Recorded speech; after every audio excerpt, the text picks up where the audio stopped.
We continue now at the top of Daf Mem Amud Beis in Maseches Nedarim. This is Nedarim Daf 40b. On the previous Amud, the Gemara noted that there's a contradiction within Shmuel, because on the one hand, Shmuel makes a statement that the rivers do not get their water from the rainwater, but on the other hand, Shmuel also said that you're not allowed to immerse yourself in order to purify yourself in flowing waters, elapras biyomei Tishrei bilvad, except for the Euphrates River during the days of Tishrei. Only then can we be guaranteed that the water is not coming from the rainwater.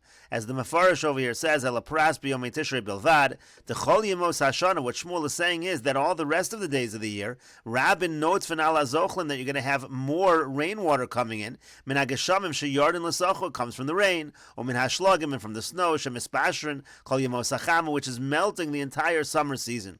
Aval b'tishrei kvar pasko hashlagim, but by Tishrei already there's no more snow. V'nispashru kul and everything's fully melted. V'halchu lehen mitarin hazochlin. So at that point in time already, so then the flowing waters of the river can purify.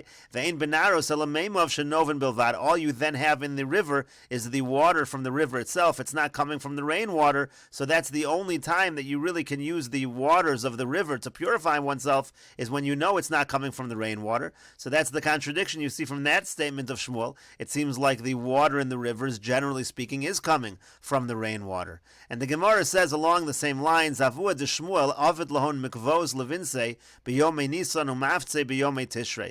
The father of Shmuel, he used to make mikvos for his daughters during the days of Nisan, and he used to give them mats during the days of Tishrei. The Mefarish over here says, Avua de Shmuel svira like idach de Shmuel, v'yavid lehu levinse mikvos biyomei Nisan. He held of this other statement of Shmuel, and he used to make mikvos in the days of Nisan, lefisha biyomei Nisan, for this exact reason, because during the time of Nisan, Rabbin notes from Al Azochlin, you had this problem, machmas hageshamim. You had a lot of water coming in from the rainwater. Sharei kol hashlagim va'akerach shenispashru boin hamayim derech tzinoros. All of the snow, everything that's melting was coming through the pipes, the havelu she'uvin. That's already considered mayim she'uvin. And the Mefarish continues, Mafzi biyomei Tishrei, he would give them mats during the days of Tishrei. That was the time they were allowed to immerse in the river. Shebet Tishrei mismatin hanharos min kol yemos hashana, because in Tishrei the rivers would have less water than the rest of the year. Umal and tit, there'd be a lot of mud. V'hayanosan amapitz bekarkoi sanar, so they would put the mats at the bottom of the river. Shlo yikones hatit beraglein ve'echatzitza. That way the mud would not enter into their feet,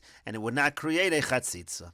And the Gemara continues at the two dots. Amar Rav Ami Amar Rav. Rav Ami says that Rav says, Ma'id Chsiv, what does the pasuk mean when it says in Yechezkel, V'ata ben Adam aseh lecha klei gol? It says, Ben Adam, make for yourself vessels for the exile. Zu neru ka'ara. This refers to a candle and a bowl. And we'll continue with this discussion in the next video on Daf Mem Aleph Amud Aleph.